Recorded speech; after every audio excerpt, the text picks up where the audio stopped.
बड़ी खबर उत्तर प्रदेश से। उत्तर प्रदेश के विधानसभा के अंदर विस्फोटक मिला है। सुरक्षा में हुई इस चूक पर सीएम योगी आदित्यनाथ की मीटिंग जारी है। विधानसभा में मिले पीईटीएन विस्फोटक की फॉरेंसिक जांच में पुष्टि हो चुकी है। यह विस्फोटक विपक्ष के नेता राम गोविंद सिंह की कुर्सी के नीचे मिला था। विधानसभा में जहां चर्चा होती है वहां पीईटीएन नाम का विस्फोटक मिला। यूपी विधानसभा में इस वक्त फॉरेंसिक टीम पहुंची हुई है। सदन के अंदर जांच जारी है। गृह मंत्रालय ने यूपी विधानसभा में मिले विस्फोटक पर रिपोर्ट मांगी है और योगी आदित्यनाथ इस पूरे मामले में यहां पर प्रातःकाल विधान भवन के कर्मी सफाई करने के लिए आए होंगे, उनके साथ मार्शल और सुरक्षा कर्मी आए होंगे। तो वहां पर एक पुड़िया में एक कुछ सामग्री वहां प्राप्त हुई थी। वह सामग्री एफएसएल को भेजा गया था। फॉरेंसिक लैब के पास जब वो सामग्री गई थी तो आशंका ये व्यक्त की गई थी कि यह हो सकता है कोई पाउडर हो, कोई ऐसा रसायन हो जो किसी कारण से उपयोग करने के लिए लाया गया हो। लेकिन हम कल शाम को भी बैठे थे, आपके उसमें हम लोग बैठे थे, उस समय भी इस पर चर्चा हुई थी। लेकिन जब देर शाम ये बात सामने आई कि यह एक हाई एक्सप्लोसिव था, जो एक खतरनाक विस्फोटक है, और वह खतरनाक विस्फोटक मुझे यानी उसकी यद्यपि मात्रा कम थी, 150 ग्राम ही वह है। इस पूरे विधान भवन को उड़ाने के लिए 500 ग्राम का जो पीटीएन जो विस्फोट पाया गया है वो पर्याप्त है। आखिर कौन लोग यहां पर लेके आए हैं उसको, एक प्रश्न ये उठता है। क्या हम जनप्रतिनिधियों को अगर कोई विशेषाधिकार दिया गया है तो क्या हम इस प्रकार की सुरक्षा के साथ चूज करने की छूट किसी को दे देंगे? और यह एक खतरनाक प्रवृत्ति है। इस प्रकार की खतरनाक प्रवृत्ति पर रोक लगनी चाहिए। हम लोग तो बाहर की सुरक्षा के प्रति चिंतित थे अब तक, और बाहर की सुरक्षा के प्रति जब हम लोग इसके बारे में चर्चा कर ही रहे थे तो उस दौरान जो चीजें सामने आई हैं कल, वह और भी गंभीर हो जाती हैं। और अध्यक्ष जी, इसलिए मेरा आपसे विनम्र आग्रह होगा, अनुरोध होगा, एक तो जो इस विधान भवन में लगे हुए कर्मी हैं उनका पुलिस वेरिफिकेशन होना बहुत आवश्यक है। हमें जानकारी होनी चाहिए कौन लोग यहां पर कार्य कर रहे हैं, किस प्रकार के लोग हैं।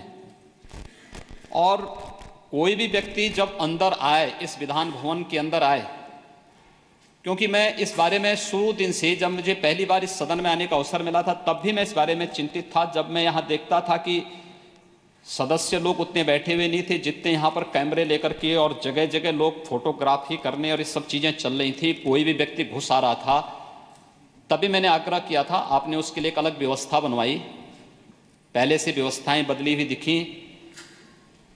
लेकिन क्या हम किसी एक व्यक्ति को इतनी छूट दे देंगे कि वह 403 विधायक और माननीय सदस्यों की सुरक्षा के साथ खिलवाड़ करे?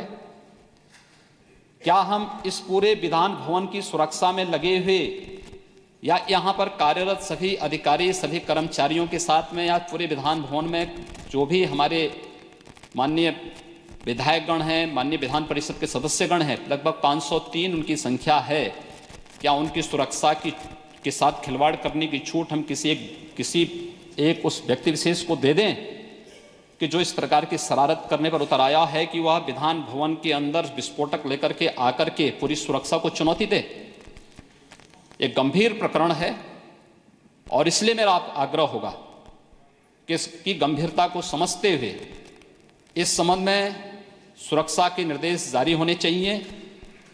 ये तय होना चाहिए कि हम लोग किसी एक व्यक्ति विशेष के लिए या किसी एक को खुश करने के लिए या किस लोगों की स्वयं की तुष्टि के लिए 503 अपने माननीय जनप्रतिनिधियों यहाँ सेवा कर रहे हैं, वर्षों से सेवा कर रहे हैं अधिकारियों और यहाँ के कर्मियों की सुरक्षा के साथ खिलवाड़ करने की छूट किसी को नहीं दे सकते हैं। और इस दिशा से हम सबका सहयोग चाहेंगे, क्योंकि ये जो विस्फोटक है, यह विस्फोटक सामान्य रूप से पता नहीं लग सकता है। जब तक आप फिजिकली अधिकारी उसको चेक नहीं करेंगे तब तक उसका पता नहीं लग सकता है। आपको याद होगा कि आप देख रहे होंगे कि जब डॉग स्क्वाड वहां तक पहुंचा था तो डॉग स्क्वाड ने भी उस विस्फोटक को सूंघने में वो विफल रहा, क्योंकि उस पर कोई किसी प्रकार का कोई खुशबू बदबू नहीं। और वह जब लैब में पहुंचा उसके बाद पता लगा कि नहीं, ये तो PTN है, एक खतरनाक विस्फोटक है।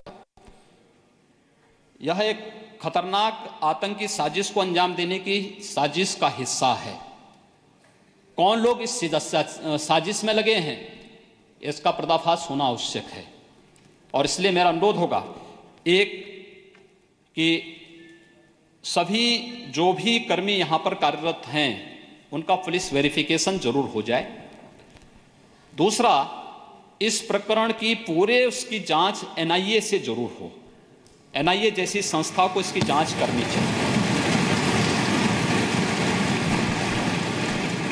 हम लोग इस संबंध में अनुरोध करें, क्योंकि ये प्रकरण प्रदेश के 22 करोड़ लोगों की भावनाओं से जुड़ा हुआ है। ये सीधे सीधे खिलवाड़ है सुरक्षा के साथ, प्रदेश के 22 करोड़ जनता के साथ में। और जिसने भी ये शरारत की है उसके खिलाफ कार्रवाई होनी चाहिए। कुछ चीजें हैं जिसमें वास्तव में यहां एक व्यवस्था दिए जाने की आवश्यकता है। और मैं अनुरोध करूंगा सभी माननीय विधायकों से, सभी माननीय सदस्यों से भी, कि हम सब इसमें सहयोग करें, क्योंकि अल्टीमेटली आपकी सुरक्षा से जुड़ा हुआ मुद्दा है। हम लोग एयरपोर्ट पे जाते हैं तो हम लोग ये नहीं कह सकते कि हम जांच नहीं करवाएंगे। हम लोग उस सुरक्षा तंत्र से होकर के हमें जाना पड़ता है, हमें गुजरना पड़ता है। और अगर विधान भवन के अंदर हम लोग आ रहे हैं तो हमें सुरक्षा जांच करने में कोई संकोच नहीं होना चाहिए, बशर्ते वह हम लोगों की सुरक्षा के लिए जुड़ा हुआ है।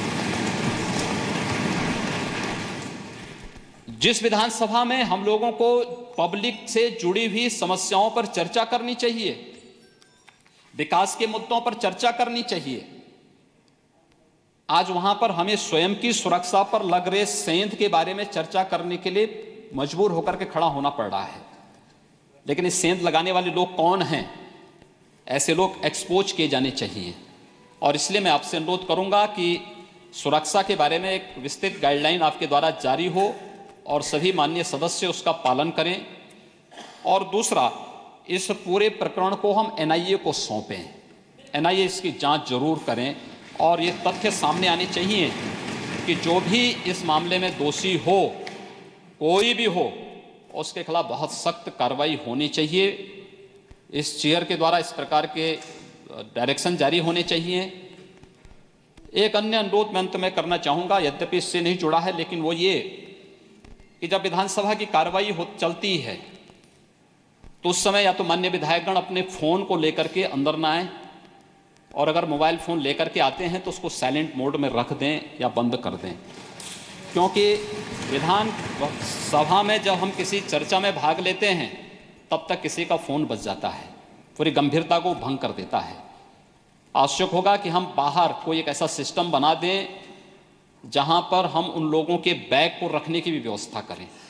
विधान भवन में किसी को आना है तो अपनी एक नोटबुक लेकर के आएँ, भाषण देना हो उसी नोटबुक में देख करके जो भी पॉइंट नोट करने उसके अनुसार अपना भाषण लेकर के आएँ। अपना बैग, अपना मोबाइल फ़ोन, ये सभी कुछ बाहर रखने की कोई एक व्यवस्था हम लोगों को देनी चाहिए। और सुरक्षा की पुख्ता व्यवस्था न केवल विधान भवन के बाहर अपितु विधान भवन के अंदर भी हम लोगों को करनी होगी। अब तक जो व्यवस्था वो त्रिस्तरीय व्यवस्था है, सचिवालय का अलग है, विधान भवन के बाहर की व्यवस्था अलग है, अंदर के मार्शल के द्वारा की जाने वाली व्यवस्था अलग है। इनमें कोई साम्यता भी नहीं है, साम्यता का अभाव भी है, कोई समन्वय नहीं है, एक दूसरे के ऊपर हर एक जिम्मेदारी डालना चाहता है। हम लोगों के पास कोई व्यवस्था इस प्रकार की नहीं है कि अगर कोई दुर्भाग्य से कोई आतंकी हमला हो जाए तो हम लोगों के पास कोई ऐसा क्विक रिस्पांस टीम नहीं है कि वो तत्काल उसका मुकाबला कर सके।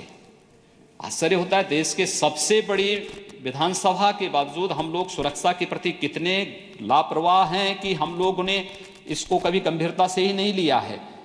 ये क्यूआरटी तो बहुत पहले तैनात हो जानी चाहिए थी, नहीं भी हो तो भी हम लोगों को इस पर एक कहीं ना कहीं हम लोगों को इसके बारे में कि ये तो आवश्यक सावधानी है, पहले की सावधानी हम लोगों को बरतनी चाहिए। इसके बारे में क्यूआरटी के बारे में हर गेट पर हो, जिन लोगों के फालतू पास हैं, मान्य विधायकों के बारे में, मान्य मंत्रियों के द्वारा भी बिना पास के वाहनों की एंट्री बंद होनी चाहिए।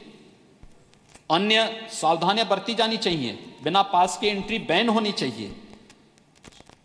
कोई आ रहा है तो उसके बारे में जानकारी होनी चाहिए कौन वो व्यक्ति है, और जिम्मेदार और जवाबदेह लोगों को ही तैनाती का अवसर विधान भवन के अंदर, विधान भवन के बाहर दें। एक यूनिफॉर्म सिक्योरिटी सिस्टम यहां पर हम लोगों को खड़ा करना चाहिए, जो वास्तव में इस विधान भवन को सुरक्षित रख सकें, और इसी प्रकार की व्यवस्था फिर हम लोग अन्य सभी सरकारी कार्यालयों में भी दे सकें, जिससे अनावश्यक भीड़ भाड़ और जो एक इस प्रकार के तत्वों की घुसपैठ हो जाती है व्यवस्था में, उसको भी सख्ती के साथ हम लोग रोक सकें। इसके बारे में हम लोगों को तय करना होगा। यह एक गंभीर प्रकरण है, और जो चीजें आ रही हैं, मुझे लगता है कि इसके बारे में हम लोगों को सबको विचार करना होगा कि यह सीधे सीधे सेंध है इस विधान भवन की सुरक्षा पर लगाने का, और इस प्रकार की शरारत करने की छूट हमें किसी को नहीं देनी चाहिए, चाहे वह कोई भी हो। और इसलिए मैं आप सबसे अपील करूंगा कि सभी लोग मिलकर के इस प्रकार की साजिश रचने वाले तत्वों के खिलाफ एक स्वर से उनके खिलाफ न केवल निंदा प्रस्ताव पारित करें, अपितु साथ साथ अध्यक्ष पीठ से इस बात का अनुरोध करें कि इस विधान भवन की सुरक्षा के बारे में पुख्ता व्यवस्था करवाए करके इस पूरे प्रकरण को, क्योंकि यह आपके आदेश से ही हो पाएगा। विधान भवन के अंदर जो भी गतिविधि होंगी, जो भी कार्रवाई होगी, इसमें आपका हस्तक्षेप और आपका मार्गदर्शन आवश्यक है। और इसलिए मैं चाहूंगा कि PNPTN का इस विधानसभा भवन के अंदर पाया जाना इस बात को साबित करता है कि कुछ लोग शरारत पर उतर आए हैं, उनकी शरारत का मुंहतोड़ जवाब दिए जाने की आवश्यकता है, और इसलिए इस प्रकरण की NIA से जांच होनी आवश्यक है। NIA से इसकी जांच करवा करके ऐसे तत्वों को बेनकाब किए जाने की आवश्यकता है। मुझे यही आपसे अनुरोध करना था। ये प्रकरण मुझे लगता है 12 तारीख को मॉर्निंग में सब चीजें पाई गई, कल शाम तक ये सारी चीजें सामने आ गई हैं, और इसलिए मुझे आज आपके सामने वक्तव्य रखना था। इस पर आपका जो भी मार्गदर्शन हो, मुझे लगता है कि पूरे सदन की इसमें सहमति मिले, ये मैं आप सबसे भी अपील करूंगा। धन्यवाद। माननीय नेता सदन, माननीय नेता प्रतिपक्ष, माननीय नेता बहुजन समाज पार्टी, माननीय नेता कांग्रेस, माननीय नेता अपना दल, माननीय नेता सुहेल देव पार्टी, और सभी माननीय मंत्रीगण, माननीय आदरणीय सभी माननीय सदस्यगण, अभी माननीय मुख्यमंत्री जी ने अपने वक्तव्य में सुरक्षा व्यवस्था से जुड़े अति महत्वपूर्ण विषय रखे हैं।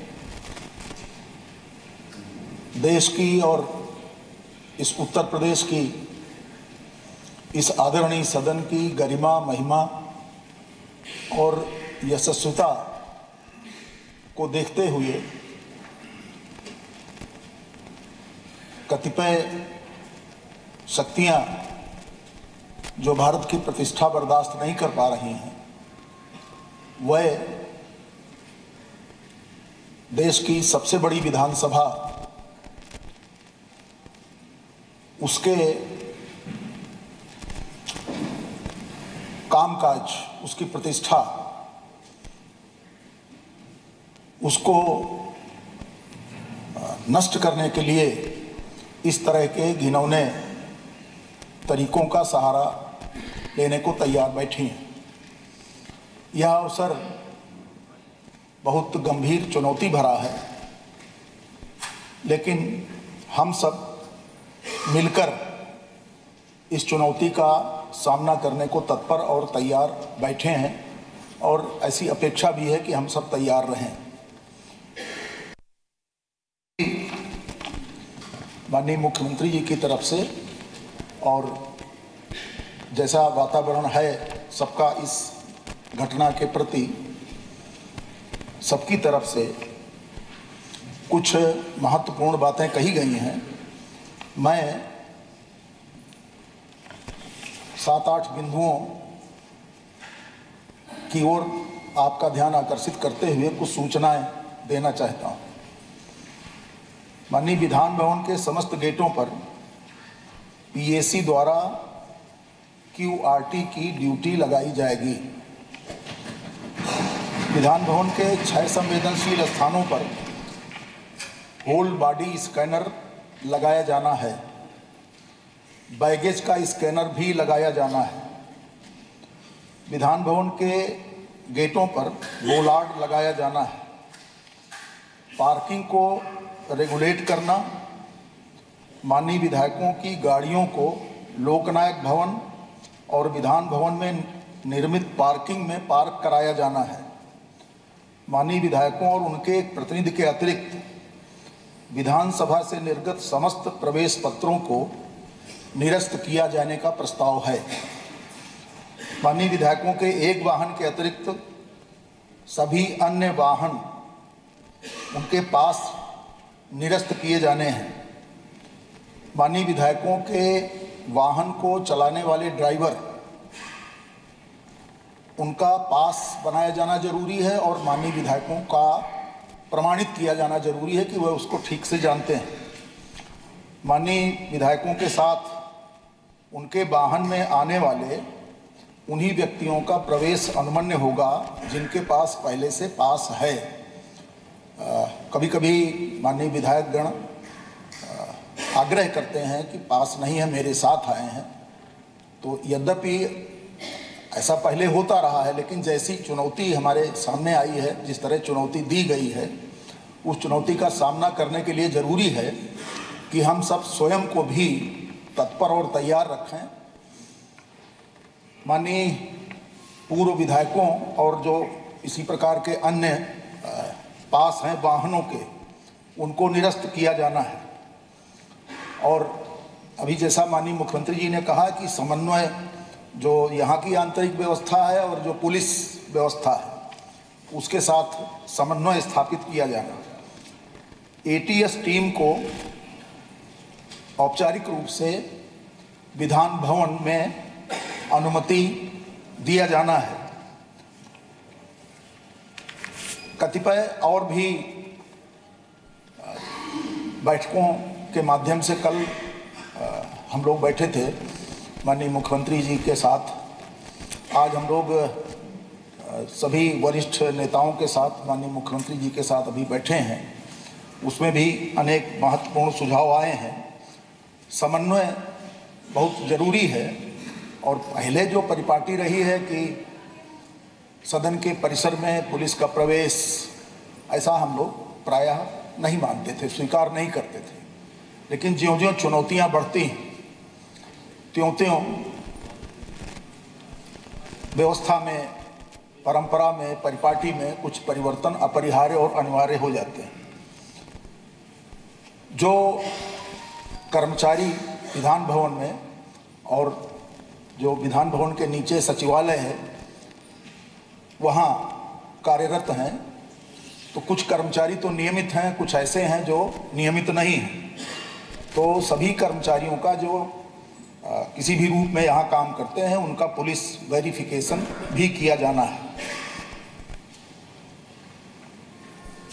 चूँकि घटना और बहुत बड़ी है और वह विस्फोटक बहुत शक्तिशाली है जो यहाँ पाया गया है।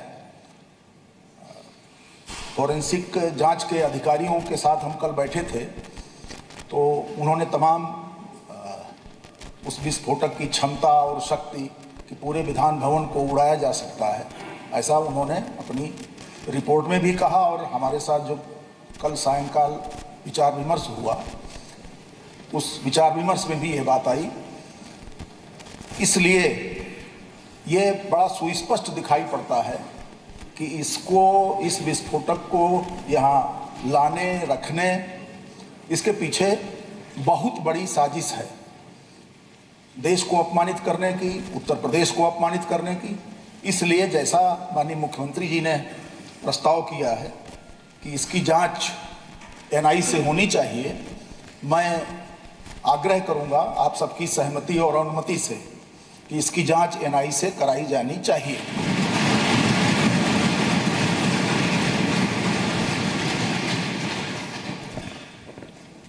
इस चुनौती में पक्ष और विपक्ष, हम प्रायः पक्ष और विपक्ष के रूप में यहाँ तर्क करते हैं, प्रतर्क करते हैं, संवाद करते हैं, प्रतिवाद करते हैं, गर्म भी होते हैं, नरम भी होते हैं। लेकिन इस चुनौती को देखते हुए हमारा इस आदरणीय सदन के प्रत्येक माननीय सदस्य से अनुरोध है कि इस चुनौती को देखते हुए जहाँ कहीं भी कहीं कोई जांच, पुलिस का अधिकारी, विधान भवन का अधिकारी ऐसा कहीं जांच का आग्रह करता है तो हमको स्वयं को तत्पर रहना चाहिए। चुनौती बड़ी है और जो शक्ति इस आदरणीय सदन की है, इस आदरणीय सदन की शक्ति को चुनौती नहीं दी जा सकती।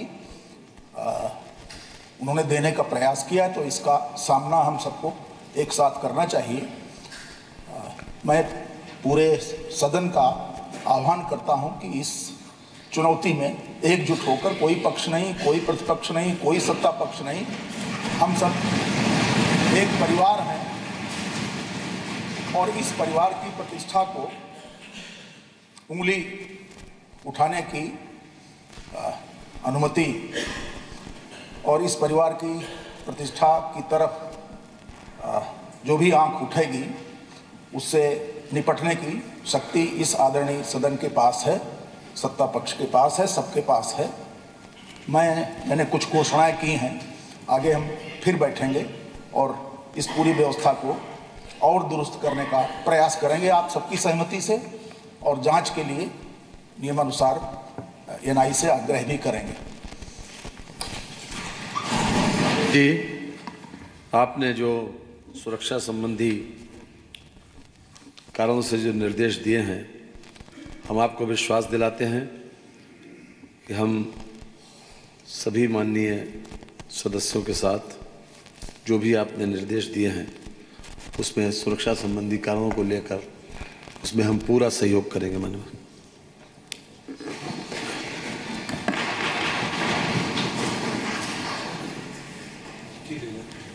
माननीय अध्यक्ष जी, सुरक्षा के विषय में जो उद्गार माननीय नेता सदन ने व्यक्त किया है उसे मैं अपने को सम्मत करता हूँ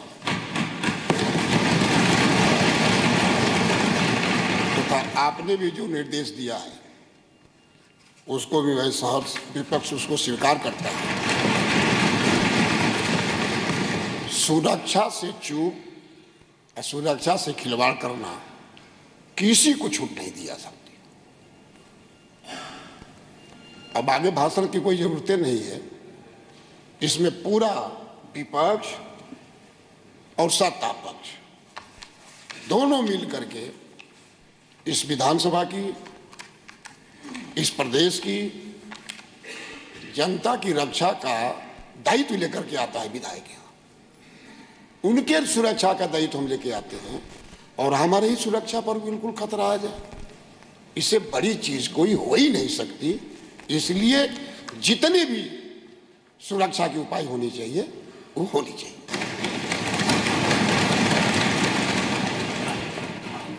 आप कुछ कहेंगे? माननीय अध्यक्ष जी, क्योंकि मैं भी अपने दल के तरफ से माननीय नेता सदन जी, माननीय नेता प्रतिपक्ष ने जो सुरक्षा के सवाल पे जो आम सहमति बनाने का जो एक सुझाव दिया है, हम सभी सदस्यगण उससे सहमत हैं। केवल मेरा सा थोड़ा सा इसमें और ये था कि अभी माननीय नेता सदन जी ने कितनी इस पर गहरी चिंता जाहिर की है, और जैसा कि हम लोग भी जानते हैं कि जब माननीय नेता सदन हाउस में रहते हैं तो जयमत पूरी तरह से एक्टिव रहता है।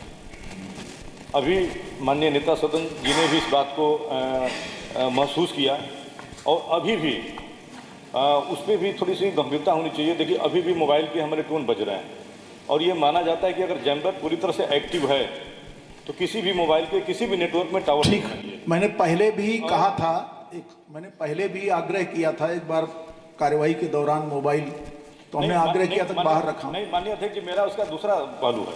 मेरा पहलू है कि अगर किसी ने अपना मोबाइल गलती से उसको फ्लाइट मोड में या साइलेंस मोड में नहीं किया है तो जैमर एक ऐसी शक्तिशाली मतलब उसका नेटवर्क है कि वो सारे मतलब जितनी भी इलेक्ट्रॉनिक्स है उसको वो नहीं, वो बात भी ठीक है, लेकिन हम लोग क्यों मोबाइल लेकर यहाँ आते हैं? लेकिन अभी भी वो बज रहा है, नहीं लेकर आना चाहिए।